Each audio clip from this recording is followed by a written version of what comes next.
ये मेरा छोटा सा स्टडी रूम है जहाँ मैं बैठ के थोड़ा पढ़ता लिखता हूँ और ऑफिस के कुछ काम निपटाता हूँ। और आप देख रहे हैं छोटी छोटी किताबें हैं। वो शाहिद जमाल का एक शेर है कि ये गिरे गुंबदों मीनार कहाँ रखूँगा, तूने बख्शे हैं जो आज़ार कहाँ रखूँगा। मेरा घर है कि किताबों से भरे हैं कमरे, सोच इसमें भला हथियार कहाँ रखूँगा। तो हम कलम के लोग हैं।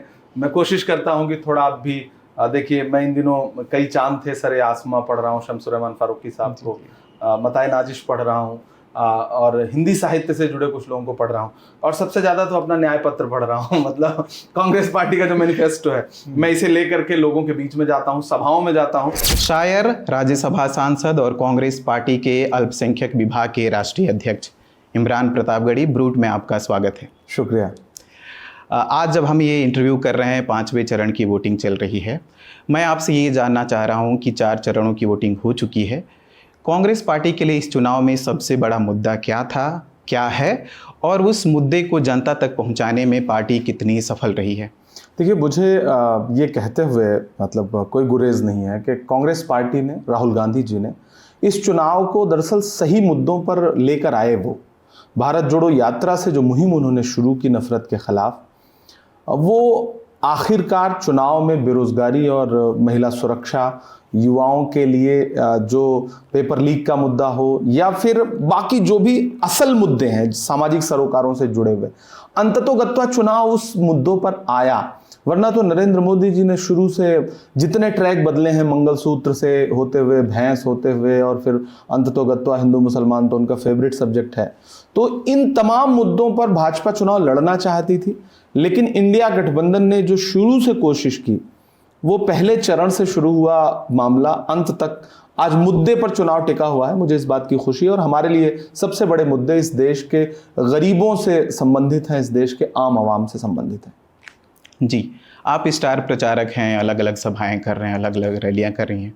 जो भीड़ आ रही है आपके सभाओं में, आपकी रैलियों में, आपको लगता है कि वो इस बार वोट में कन्वर्ट होगी? नहीं, वो आ ही इसीलिए रही। हमारी सभाओं में लाई हुई भीड़ नहीं है, आई हुई भीड़ है, बिना संसाधन के, बिना जुटाई गई भीड़। हमारा कार्यक्रम तो एक दिन पहले निर्धारित होता है और प्रत्याशी को बता दिया जाता है वार रूम की तरफ से, और एक दिन में अगर किसी शहर में बिना संसाधन के 10,000, 15,000 लोग, 20,000 लोग सुनने के लिए आ रहे हैं, ऐसी ऐसी सभाएं की हमने जिनमें 25-25, 30-30 हज़ार का क्राउड था और पूरी तरह से ऑर्गेनिक आप जिसे कह सकते हैं। तो जाहिर सी बात है, अगर कोई वक्त निकाल करके आपको सुनने के लिए आया है और आप मुद्दों पर उससे बात कर रहे हैं, वो कांग्रेस की मैनिफेस्टो की गारंटियों पे समर्थन दे रहा है हाथ उठा करके, तो इसका मतलब वो वोट देना चाहता है और बिल्कुल वोट देगा वो, क्योंकि इस बार का चुनाव जनता लड़ रही है भाजपा के खिलाफ। ये एक बहुत अच्छा नैरेटिव है और मैं पूरे देश में, देश के हर राज्य में लगभग जा चुका हूं मैं, और मैंने जो देखा है उस बुनियाद पर मैं पूरी जिम्मेदारी से कह सकता हूं कि इस बार जनता बनाम भाजपा है ये चुनाव। जी, आप स्टार प्रचारक हैं। मैं आपसे ये समझना चाह रहा हूँ कि जब आप किसी सीट के लिए प्रचार करते हैं, सभाएं करते हैं, स्टार प्रचारक कितना असर डालते हैं किसी चुनाव को जीतने और हारने को लेकर के? देखिए, हर वफा जिंदे जावेद नहीं होती है, दिल का हर जख्म कहीं दिल का कमल बनता है। जब शहंशाह भी हो, इश्क भी हो, दौलत भी, तब कहीं जाके कोई ताजमहल बनता है। एक चुनाव लड़ने के लिए किसी भी प्रत्याशी के लिए बहुत सारी चीजें मायने रखती हैं। उसमें एक जो है स्तंभ, वो स्टार प्रचारक के कार्यक्रम भी होते हैं। तो कई कई स्टार प्रचारक जाते हैं तो, और वो कितना समझा पाते हैं अपनी बात को, कांग्रेस पार्टी या जिस भी पार्टी के स्टार प्रचारक हैं वो कितना सामने आई हुई भीड़ को समझा पाते हैं। मेरा मानना है कि अगर आपको 10,000 आदमी आया है सुनने के लिए और वो कार्यक्रम समाप्त होने के बाद ये चर्चा करता हुआ वापस नहीं जा रहा है कि हाँ आज तो मुद्दे पर बात हुई, आज तो मेरे मन में जो चल रहा था वो समझाया मुझे नेता ने, तो मैं उस सभा को सफल नहीं मानता। और मेरा मानना है कि स्टार प्रचारक की एक भूमिका है और प्रत्याशी का बूथ मैनेजमेंट बहुत मायने रखता है। टिकट होने से लेकर के और चुनाव में वोटों की गिनती तक एक एक मिनट महत्वपूर्ण होता है किसी भी प्रत्याशी के लिए। एक भूमिका स्टार प्रचारक की भी होती है। आपने 2019 में चुनाव लड़ा लोकसभा का मुरादाबाद से, और आपने एक इंटरव्यू में कहा कि आपको सिर्फ 17 दिन मिले थे, आप उस चुनाव में हार गए थे। लेकिन इस चुनाव में भी ये देखने को मिला है कई सीटों पर कि सबसे लास्ट में प्रत्याशी घोषित किए गए या उनको टिकट मिला। तो आपको नहीं लगता कहीं ना कहीं कि पार्टी जो है फैसले लेने में कभी कभी देर करती है और उसका असर देखने को मिलता है? देखिए, होता क्या है कि जब गठबंधन में चीज़ें जाती हैं तो फिर देर होना स्वाभाविक है। पिछली बार भी उत्तर प्रदेश में जब मैं चुनाव लड़ा था तो सपा बसपा का गठबंधन था और उसके सामने मैं चुनाव लड़ रहा था, तो एक अलग तरह की लहर थी। होता क्या है कि लोकसभा चुनाव बहुत कुछ हवा पे निर्भर करता है, कैसा, चूंकि सेंट्रल इलेक्शन है तो दो पार्टियां या दो घटक दलों के बीच में चुनाव हो रहा है, दो गठबंधनों के बीच में चुनाव है। भाजपा अकेले थोड़ी चुनाव लड़ रही है, भाजपा के सहयोगी दल तो 30 से ज्यादा है, इधर इंडिया गठबंधन में तो उनसे कम ही दल हैं। ऐसे में देरी से जाहिर सी बात है कि कम समय मिलता है तो प्रत्याशी को मुश्किल तो आती है, लेकिन हर दल के साथ यह है। भाजपा ने तो रायबरेली का प्रत्याशी कांग्रेस प्रत्याशी के आने के बिल्कुल आसपास कई सारी सीटें ऐसी हैं जहां भाजपा ने प्रत्याशी बदले, उनके मौजूदा सांसदों ने चुनाव लड़ने से मना कर दिया, लोगों ने टिकट वापस कर दिए। भाजपा के साथ तो ऐसा भी हुआ है। तो ये एक कारण है कि देरी से टिकट मिलने पे जाहिर सी बात है प्रत्याशी को दिक्कत तो आती है, लेकिन अब चुनाव का स्वरूप ऐसा है कि उसमें आप बहुत कुछ कर नहीं पाते हैं। ज्यादातर जगहों पे प्रत्याशी को इशारा कर दिया जाता है कि आपको टिकट मिलने वाला है। मेरे मामले में यह था कि मैं तो राजनीति में था ही नहीं, मैं राजनीति में आया उसी दिन जिस दिन ये निर्णय हुआ कि मुझे चुनाव लड़ना है। तो मेरे लिए तो वो 17 दिन वो सीखने जैसे थे, और काश मैं पहले से राजनीति में होता तो शायद ज्यादा बेहतर कर पाता। जी, चौथे चरण के चुनाव के बाद ही बीजेपी जो है वो ये कहने लगी थी कि उन्होंने जो मेजॉरिटी का जो नंबर है 272 उसको उन्होंने हासिल कर लिया है, और वो अब वो 400 पार के जो नारे के साथ इस चुनाव में उतरे थे उसके लिए लड़ रहे हैं। मैं आपसे ये जानना चाह रहा हूँ कि इंडिया गठबंधन और कांग्रेस इस चुनाव में कितनी सीटें ला रही है? सबसे पहली बात तो भाजपा को जो 400 पार का नारा था वो कोरा बकवास, अनर्गल और 15 लाख के जुमले की तरह जुमला है। एक जुमला ये भी है, चूंकि नरेंद्र मोदी जी जानते हैं कि इस चुनाव को वो 6 महीने पहले से ही देश में एक वेव बनी है। जब से इंडिया गठबंधन बनने की प्रक्रिया शुरू हुई उस दिन से वो परेशान हुए, और उन्होंने एक साइकोलॉजिकल वार जिसको आप कहते हैं ना, मनोवैज्ञानिक बढ़त के लिए उन्होंने 400 पार का नारा शुरू किया। उस ट्रैप में विपक्ष के बहुत सारे नेता फंसे भी, वो मोदी जी से ज्यादा तो वही उस नंबर को दोहराने लगे। लेकिन जिस दिन रामलीला मैदान में राहुल जी ने पहली बार कोट किया कि भाजपा 180 सीट का आंकड़ा नहीं पार करेगी, राहुल गांधी ने इतनी विश्वसनीयता तो अर्जित की है देश में, चाहे वो कोरोना का समय रहा हो, चाहे वो नोटबंदी का समय रहा हो, जीएसटी का समय रहा हो, जो भविष्यवाणियां हैं, जो बातें उन्होंने कही दूरदर्शिता के लिहाज से, वो सच साबित हुई। जब उन्होंने कहा कोरोना की सुनामी आने वाली है, तब सरकार जो है वो लिट्टी चोखा खा करके नरेंद्र मोदी जी फोटो पोस्ट कर रहे थे। उस टाइम पे राहुल जी ने कहा था, जब नोटबंदी की तो कहा था कि अर्थव्यवस्था बर्बाद हो जाएगी, तो राहुल जी ने जब कहा कि 180 सीट आ रही है तो देश एक बार चौंका, विपक्ष के नेता भी एक बार चौंके कि अच्छा ऐसा भी हो सकता है। और वो दिन और आज का दिन भाजपा कितना भी, बीच में तो उन्होंने 400 का नारा लगाना बंद कर दिया था। पहले दूसरे चरण के चुनाव के बाद भाजपा ने कोट करना बंद कर दिया था कि हमें कितने सीटें आ रही। नरेंद्र मोदी जी और अमित शाह के 10 भाषण आपको मैं सुनाऊंगा जिसमें वो कह रहे हैं कि अगर इंडिया गठबंधन की सरकार बन रही है तो उनके 5 प्रधानमंत्री होंगे। अगर का मतलब बन रही है, ये मान गए हैं वो, क्योंकि हम तो मान गए हैं कि इंडिया गठबंधन की सरकार बन रही है, और हम बहुत अच्छी मेजॉरिटी के साथ। देखिए, लोकतंत्र में आप ये नंबर कोट करना, मैं इसको लोकतांत्रिक प्रक्रिया के खिलाफ मानता हूं, लेकिन हम बहुत क्लियर मेजॉरिटी के साथ इस देश में इंडिया गठबंधन सरकार बनाने जा रहा है। 4 जून को ये निर्धारित हो जाएगा। बढ़ते हैं अगले सवाल की ओर। फ्री बीज को लेकर के बहुत बातें होती हैं, कांग्रेस के मैनिफेस्टो में भी इसका जिक्र है, और जब चुनाव चल रहे हैं चौथे चरण के बाद आपके राष्ट्रीय अध्यक्ष कहते हैं कि हम जो अनाज जो बीजेपी अभी दे रही है गरीबों को, उसको 5 किलो से बढ़ा करके 10 किलो कर देंगे। तो मैं आपसे ये जानना चाह रहा हूँ कि चुनाव के बीच में आपको ये घोषणा क्यों करनी पड़ी कि हमें अनाज का जो 5 केजी है उसको हम 10 केजी करने जा रहे हैं? देखिए, पहली बात तो ये कि फ्री कुछ नहीं होता, मेरा मानना ये जनता का अधिकार है। हम कोई एहसान नहीं कर रहे हैं। हमने इस देश को भोजन का अधिकार दिया, वो कांग्रेस ही लेके आई थी। बाद में नरेंद्र मोदी जी ने तो खाली जो अनाज की बोरी थी उस पर अपना फोटो चिपकाया, इससे ज्यादा कुछ नहीं किया।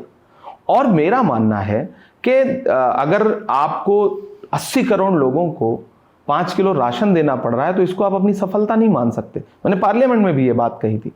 और लेकिन अगर एक बड़ा तबका ऐसा है जिसे राशन की जरूरत है, तो हम देंगे। ये 5 किलो देते हैं और गिनाते इतना ज्यादा है जैसे बहुत बड़ा एहसान कर रहे हो, यही जिला खिला रहे हो लोगों को, हम उसका दोगुना देंगे। हम 14 लाख आंगनबाड़ी के नए पद ला रहे हैं। ये सारी चीजें इस देश के उस तबके के लिए है जो बहुत गरीब तबका है। हम ये कह रहे हैं कि हम मनरेगा बढ़ाएंगे, मनरेगा की न्यूनतम मजदूरी बढ़ाएंगे। ये वो चीजें हैं जो आम आदमी को लाभ पहुंचाएंगी, इस देश के उद्योगपतियों को लाभ नहीं पहुंचाएंगे, गरीबों को लाभ पहुंचाएंगी। तो हम गरीबों के सरोकारों से जुड़े हुए हर मुद्दे को बेहतर तरीके से, मैं मैनिफेस्टो कमेटी का सदस्य हूं, मैं मैनिफेस्टो बनाने में रहा हूं, तो हमने उस मैनिफेस्टो में इस देश के आम आवाम के लिए जो कुछ कहा है उसको सिग्नेचर करके राहुल जी और खड़गे जी ने दिया है और हम उसे पूरा करेंगे। हम उसका ढिंढोरा नहीं पीटेंगे, हम उस पे एहसान नहीं जताएंगे, क्योंकि हम जो भी कर रहे हैं वो किसी पे एहसान नहीं जता रहे। हमारा फर्ज है ये करना, किसी भी सरकार का धर्म है ये करना कि हाशिए पर मौजूद लोगों को आप आगे लेकर के आइए, उनकी हर तरह से मदद करिए। जी, आप कांग्रेस पार्टी के अल्पसंख्यक जो विभाग है उसके राष्ट्रीय अध्यक्ष भी हैं। मैं आपसे ये जानना चाह रहा हूँ कि अध्यक्ष के नाते आपका क्या काम होता है, थोड़ा सा मैं अपने दर्शकों को अगर आप बताना चाहें। अच्छा सवाल है आपका। देखिए, हर पार्टी में, कांग्रेस पार्टी ही नहीं, भाजपा में भी अल्पसंख्यक मोर्चा है तो इसलिए उसको फ्रेम ना किया जाए कि सिर्फ कांग्रेस पार्टी में। हर पार्टी में कई सारे विभाग होते हैं अलग अलग तरह से।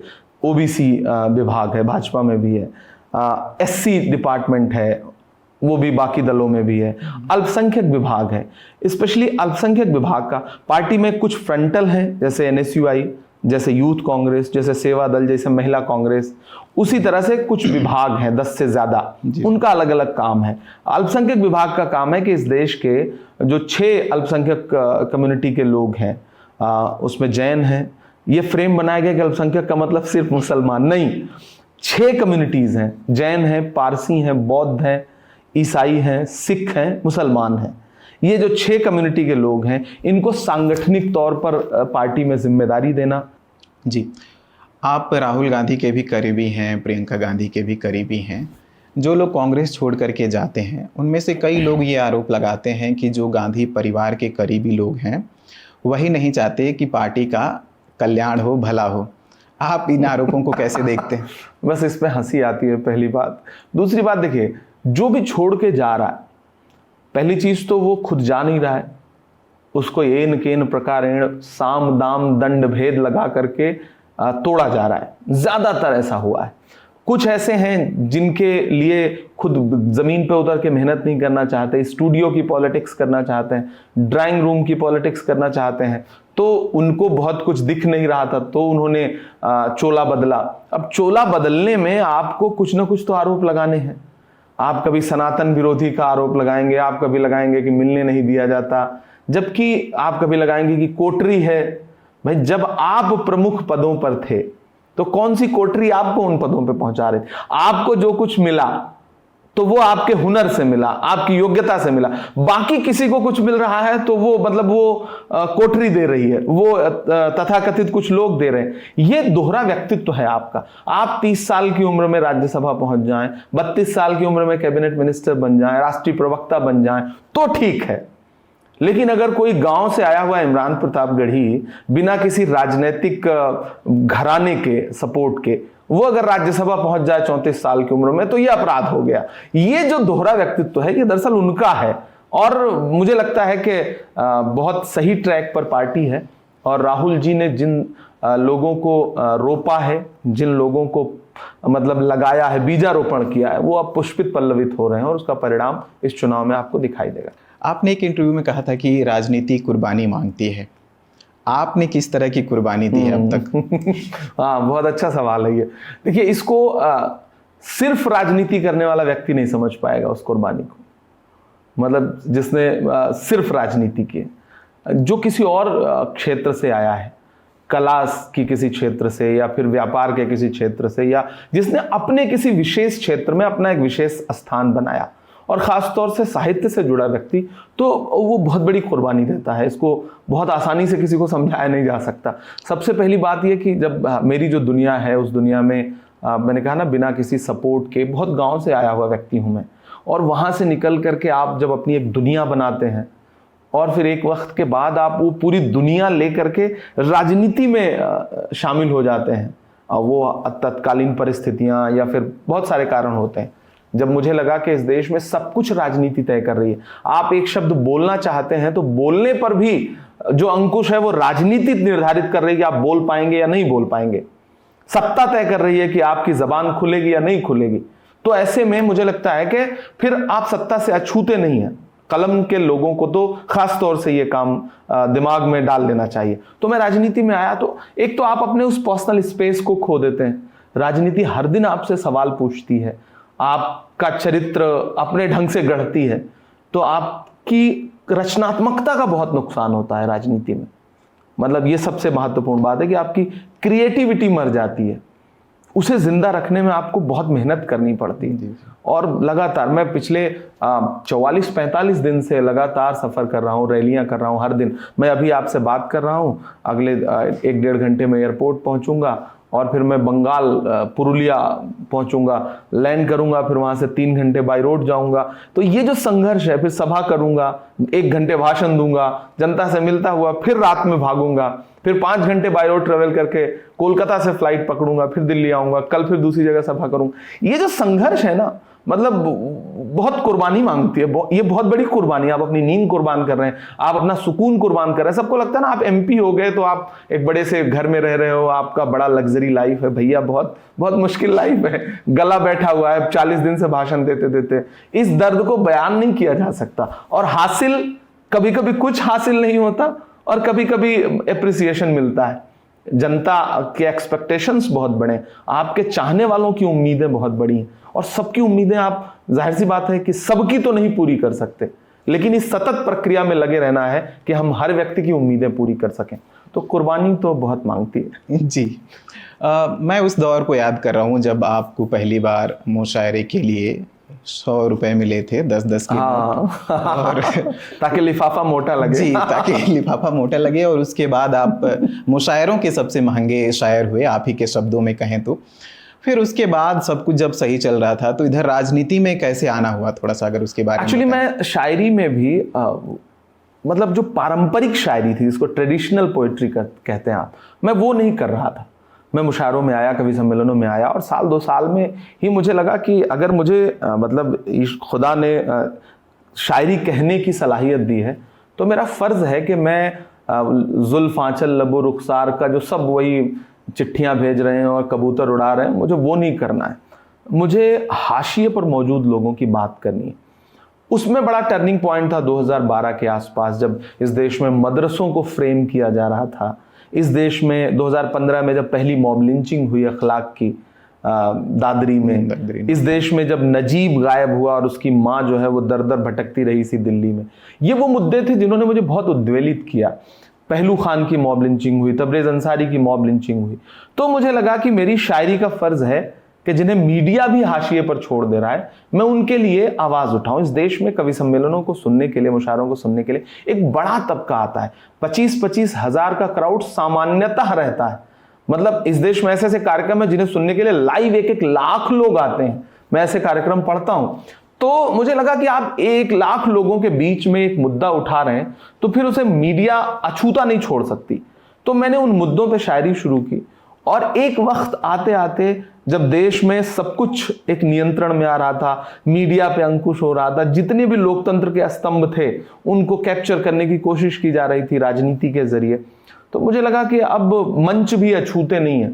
सबने अपना एक जैसे होता ना कि पाला तय कर लिया है कि इस तरफ या इस तरफ।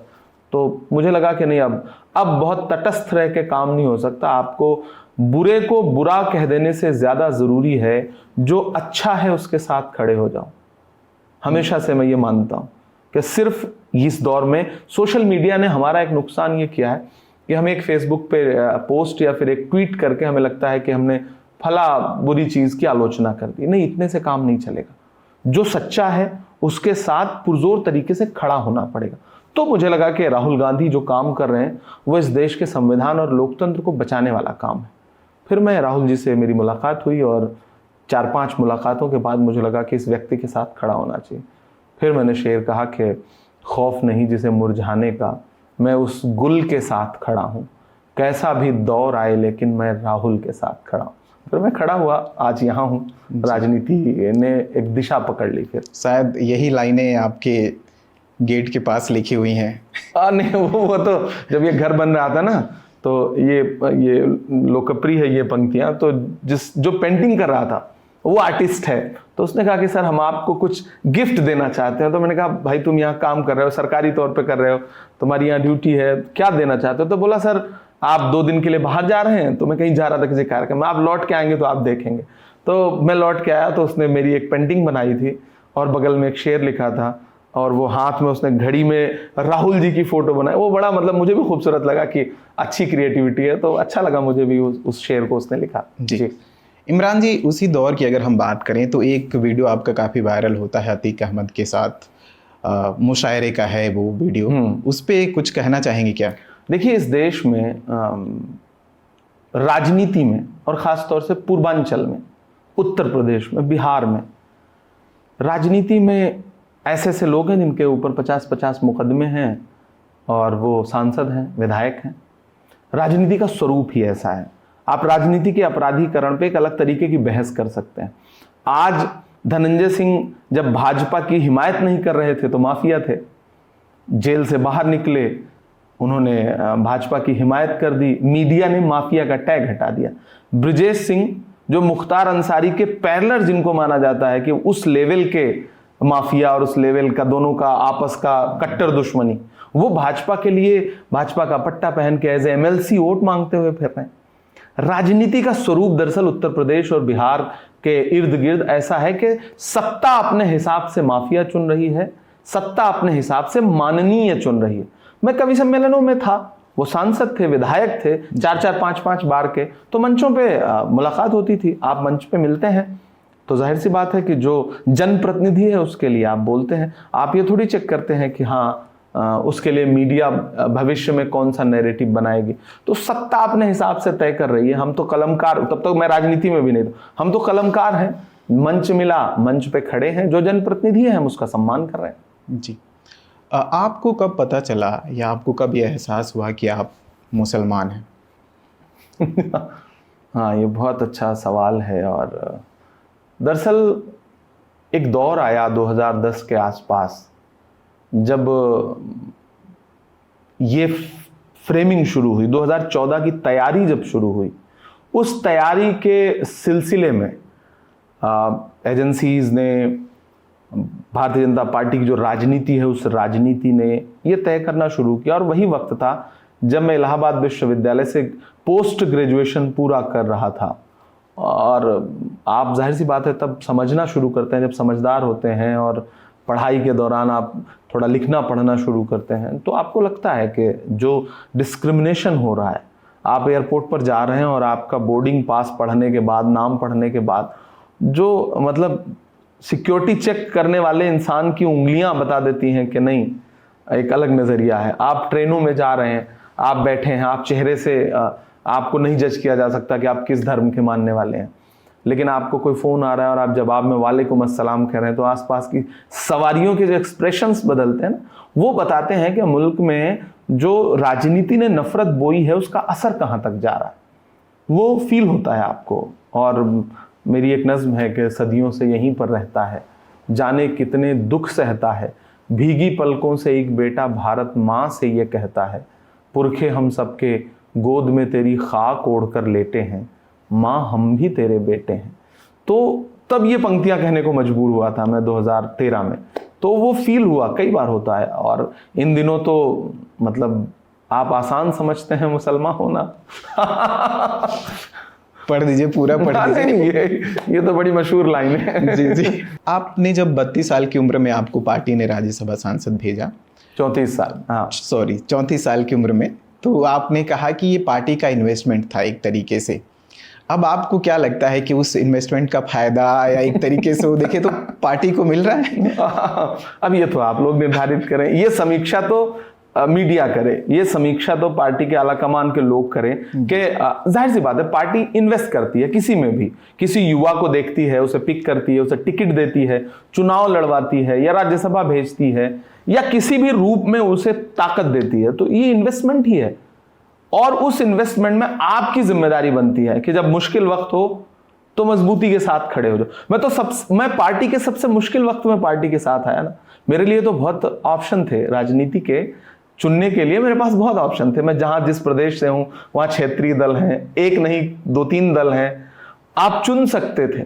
लेकिन मैंने कांग्रेस चुना 2017-2018 में, जब मैं राहुल जी से पहली बार मिला। तो आप वो फेज सोचिए ना, वो कौन सा फेज था कांग्रेस पार्टी के लिए। भारत जोड़ो यात्रा तो अब जाकर के शुरू हुई, उस बीच में तो राहुल जी के खिलाफ किस तरह के ट्रेंड थे। तो मैंने उस मुश्किल वक्त में कांग्रेस को चुना, और पार्टी ने अगर मुझ में इन्वेस्ट किया तो मैं पिछले 3 साल से, मैं पूरी जिम्मेदारी से कह सकता हूं कि एक भी रात ऐसी नहीं गुजरी होगी, एक भी दिन ऐसा नहीं गुजरा होगा जब मैं पार्टी के लिए कोई कार्यक्रम ना कर रहा हूं, जब मैं कहीं सफर पे ना हूं, जब मैं यात्राएं कर रहा हूं, लोगों से मिल रहा हूं, ऑफिस बैठ रहा हूं, चुनाव प्रचार कर रहा हूं, संसद में लड़ रहा हूं, सड़क पे लड़ रहा हूं, निलंबित हो रहा हूं, डिटेन हो रहा हूं। जो भूमिका पार्टी ने दी है उसको जितनी ईमानदारी से निभाना चाहिए, मैं कोशिश कर रहा हूं कि मैं उससे 10-20% बढ़ करके ईमानदारी से निभाऊं। और ये समीक्षा फिर आप लोग करिए तो ज्यादा बेहतर है। राहुल गांधी कहते हैं कि डरो मत, इमरान प्रतापगढ़ी को डर लगता है? नहीं, मेरी तो नज्म है, मत समझना डराने से डर जाएंगे, अब के सारी हदों से गुजर जाएंगे, मौत के नाम का खौफ देता है क्यों, मौत जिस रोज आएगी मर जाएंगे। तो ये तो मैं हमेशा से, देखिए मैं जिस तरह की शायरी पढ़ रहा था मुद्दों की, उसमें तो एक वक्त के बाद फिर आपके ऊपर बहुत सारे थ्रेट होते हैं, बहुत सारे सोशल मीडिया का, ये दौर तो सोशल मीडिया पे गाली देने का है। तो लोग इनबॉक्स, आप सुबह इनबॉक्स खोलते हैं तो सुबह गालियों से भरी है, आपके खिलाफ ट्रेंड चल रहे हैं, आपके खिलाफ प्लान करके ग्रुप बना करके आपके खिलाफ फर्जी आरोप हैं। तो ये सब तो चलता रहता है। तो वो राजनीति में आने से पहले ये सब झेल के आए हैं। वो जो दुनिया है वो भी राजनीति की एक दुनिया है, जो कवि सम्मेलन मुशायरों की है। वहां तो माला पहना के कब आपको शहीद कर दे पता ही ना चले। तो हम वो झेल के आए हैं, तो हमें बहुत यहाँ आकर के डर नहीं लगता। और फिर यहाँ एक ऐसा नेता मिला जो बहुत बहादुर है, और जो पूरी जैसे होता है ना, जज्बे के साथ, हौसले के साथ। मुझे याद है कि जब हाथरस का एपिसोड हुआ था, आपको याद होगा, राहुल जी और प्रियंका जी ने निर्णय लिया कि हमें हाथरस जाना है।